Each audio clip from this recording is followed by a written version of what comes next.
Paranormal experiences don't really work to a timescale, and therefore we invite you to listen to a Dark Minisode. Hello everyone, and welcome back to the first Dark Minisode of Season 16. If you're new to the Dark Paranormal, we put out these smaller episodes midweek as a little teaser before the main episode of a Friday. Because as we state at the beginning, the paranormal experiences that people can have come in all shapes and sizes. And if you believe that you have a paranormal experience that may not fill a full Dark Paranormal episode, but you still would like it to be heard, send it in to contact@thedarkparanormal.com. And that's exactly what Kieren done, who will give us our first experience for this season's first minisode. Hi Kevin, I'm writing this at work, so if it seems rushed or disjointed, that's why. I've been a listener to the podcast for a while now, as I've always been fascinated by the paranormal and the different ways that people experience it. I guess also, since I'm a horror fan, the podcast does scratch that itch that I sometimes have to be a bit unsettled and unnerved. I've listened to countless episodes and never really thought I would have anything to contribute. That's until I began telling my wife some stories of things that have happened to me during my life. And she pointed out that maybe they are worth sharing. What I have to tell is a series of incidents that have spread out over my life, from when I was a baby to more recently, now age 30. Most of the incidents I'm about to share are negative and left me more terrified than I'd ever been. But there are one or two that, well, are kind of the best things that have ever happened to me. I suppose I should start by introducing myself, now that I've got all my explanations out of the way. My name is Kieren. It's my real name. It doesn't bother me that people know that. And as I mentioned earlier, I'm in my 30s and I live in Australia. I'm the child of immigrants. My mother is from Malta and my father is Dutch/German. But I was born here, and I've lived here my whole life. I was raised very Roman Catholic. So I suppose my belief in the paranormal was always there. I'm also the middle child, and my siblings and I were taught about Satan and how he's pure evil and only cares about our destruction, and even the smallest thing, like how watching a movie or reading a book can give him the opening he needs to make our lives horrible. So I basically grew up terrified of evil. The smallest bump in the night would make me nervous. And I tell you all that so that the next few stories make some sense. I think it helps to know my background, as my choices and decisions will make more sense moving forward. But before I get to my stories, I must first tell you about my mum. You see, the very first story I'll tell involving me is directly related to my mum's own experiences with the paranormal. As I said, my mum is originally from Malta and immigrated to Australia as a young child. Her parents, my grandparents, also raised her as a devout Catholic and told her to avoid anything evil. However, as religious as they were not immune from dark forces. My mother told me of a time when she and her 3 siblings were playing a board game. I'm not sure which one, but I know it was dark and involved monsters, etc. I think they were being rebellious at the time. Later on that night, my mother was awoken around 3 a.m, feeling like something was pressing on her chest. She said the room became incredibly cold, and though there was no light on, she saw shadows on her wall, almost figure-like. The pressure on her chest immediately intensified, and she called out for my grandparents. They came running in and immediately felt an evil presence in the room. They lit a candle and began to pray the rosary. And although there was no window open, that candle flame flickered wildly, intensifying as they prayed. Eventually the presence left, and when it did, the candle flame became still. After that incident, several other things occurred, but my mum won't talk about those. I do know there was a time she dabbled in the occult, but she won't tell me about that. All I know is that several other things happened that resulted in my grandparents calling a friend they knew, a friend who happened to be a spiritualist, and they came out to the house. When she was there, they had a prayer circle and said she could see a figure dressed all in black, angrily leaving the house via the back door. After that, they had no other occurrences, at least for a while. Years later, my mum met my dad, and they had my sister, and then 4 years later, me. I'd say there were no other occurrences for a while, because up until I was born, well, there wasn't. My experience with the paranormal began before I was old enough to even remember. Although, come to think of it, it may have even begun before I was born. There is a theory in my family that somewhere in the past, a generational curse was placed on the men on the father's side. You see, as far back as I know, all the men have asthma. I have it, my father has it, my grandfather had it, his father, etc. Yes, you could explain it as a genetic disease. However, it skipped all the women and only affected the men. Well, with the exception of my brother. The whole time my mum was pregnant with him, she prayed against the curse, and she had my brother blessed before he was born. And well, what do you know? He doesn't have asthma. Make of that what you will. Anyway, I digress. But this brings me to my first experience with the paranormal. And it happened when I was much too young to remember. But my mother remembers it vividly. When I was a baby, my mum used to still use cloth nappies on me, with those thick child-proof safety pins to close them. Hold on. Before I keep going, let me first tell you the experience my mother had with my sister. My sister is 4 years older than me, and one night, my mum felt compelled to go and check on her. When she did, she saw the shadow of a snarling wolf's head, with its mouth gaping wide, hovering over my sister as she slept. My mother says she heard something say it was coming after her children. After that incident, Mum started praying more and more in the hope that nothing more would happen. I'm sure by now you've guessed that this is finally where I come into things. I apologise for the lengthy backstory. I thought it necessary so that you and the other listeners can understand where I'm coming from. So, back to me and my cloth nappies. On one particular day, after Mum had put me down for a nap, she again felt compelled to come and check on me.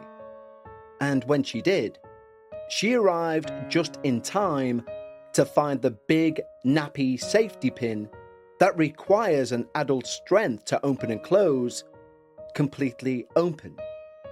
Not just open, but laying right next to my jugular vein, which, had I rolled onto, would have punctured through.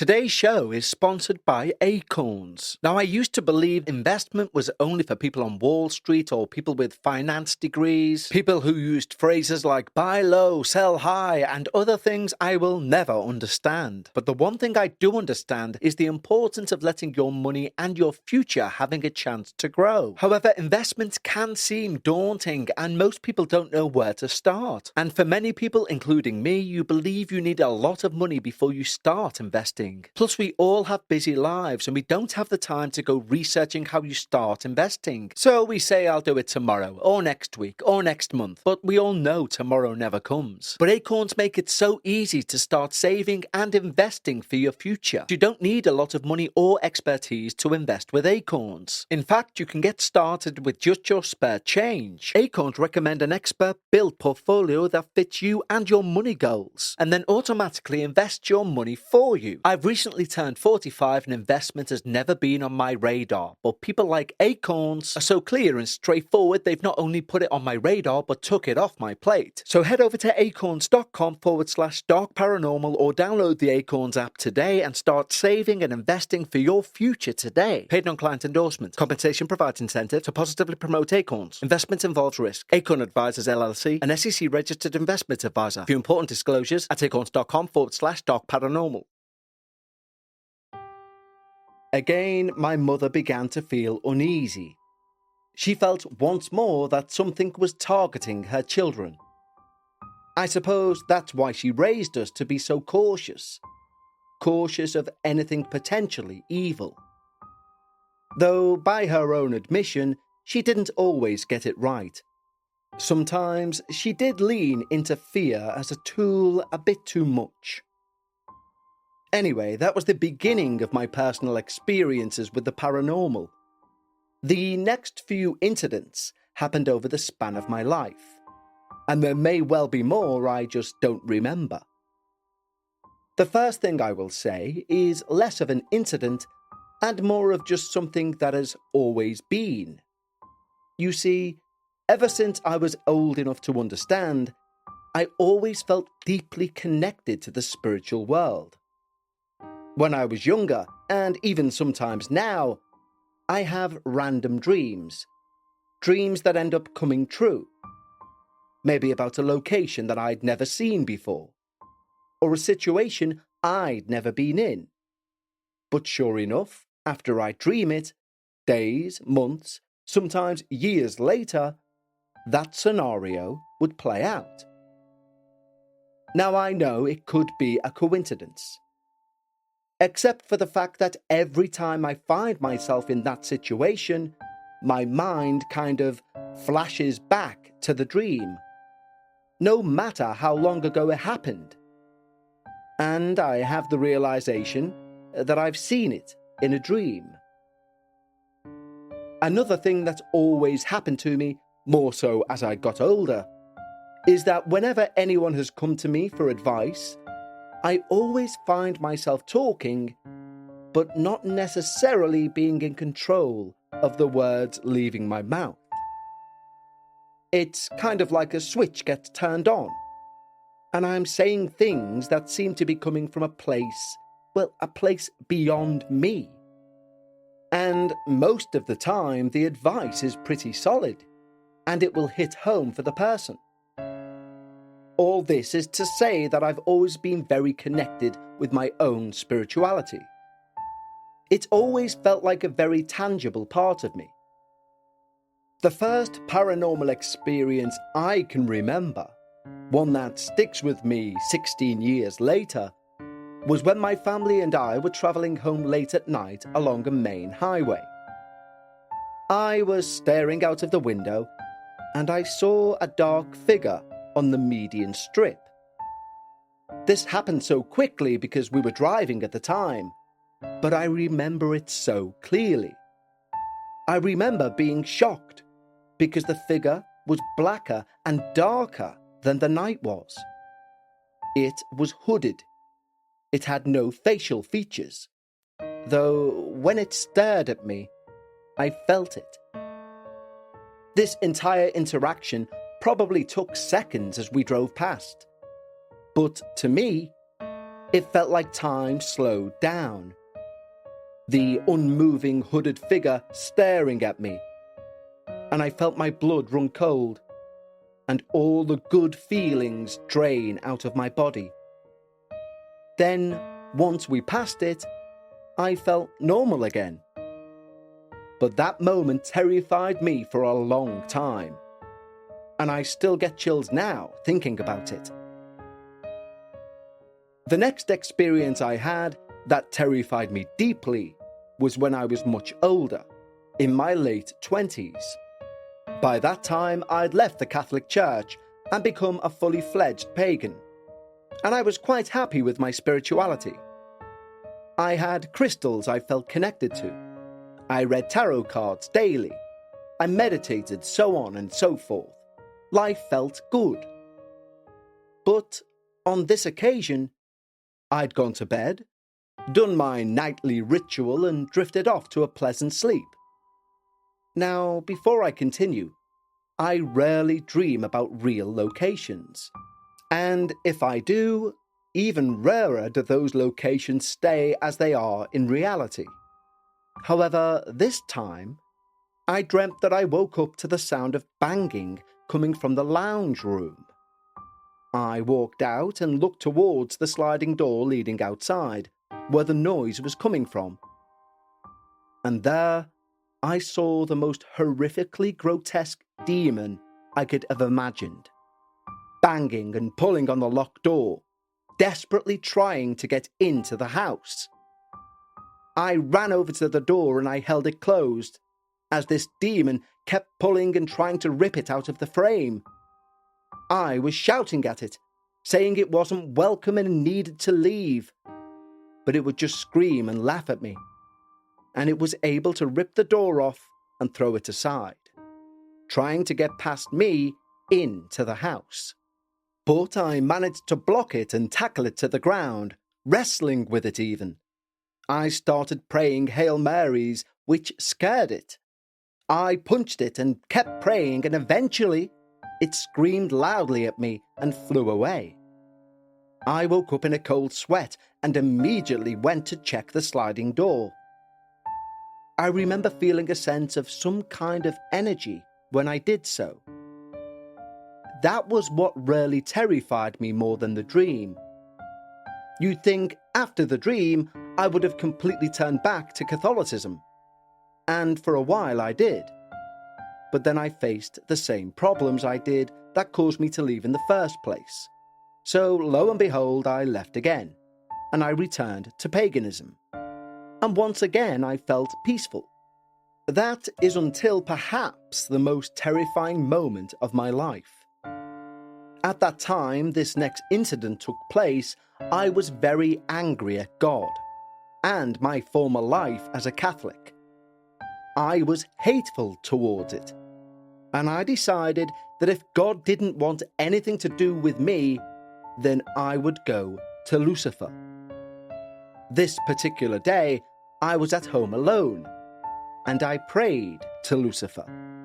I invited him into my home, and I told him I was done with God, and if he wanted it, I would serve him instead.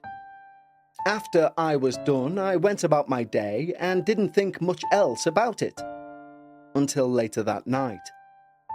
I was woken in the middle of the night, but I couldn't move. I was completely paralyzed and I couldn't open my eyes nor speak. I knew I wasn't dreaming. I knew for certain I was awake, but I could not move.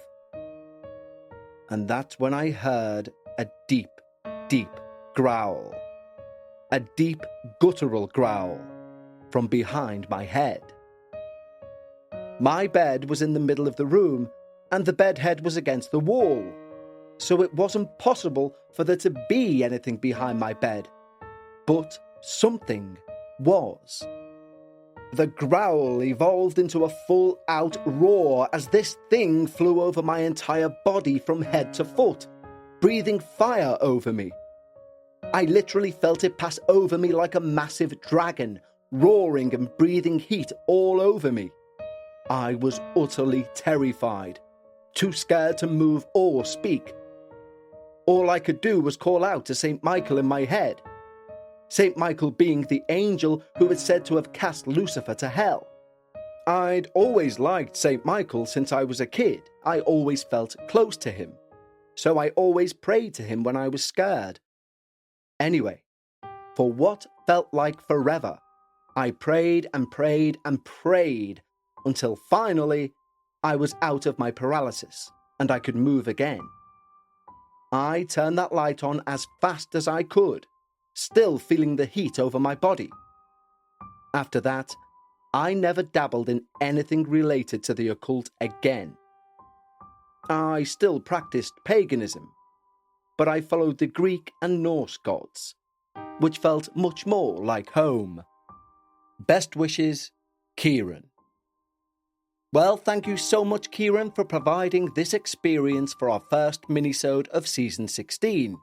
There are two things that fascinate me about your experience, and that is namely, number one, I just simply can't envisage anyone praying to Lucifer, inviting them into their home, and then being surprised by an evil outcome.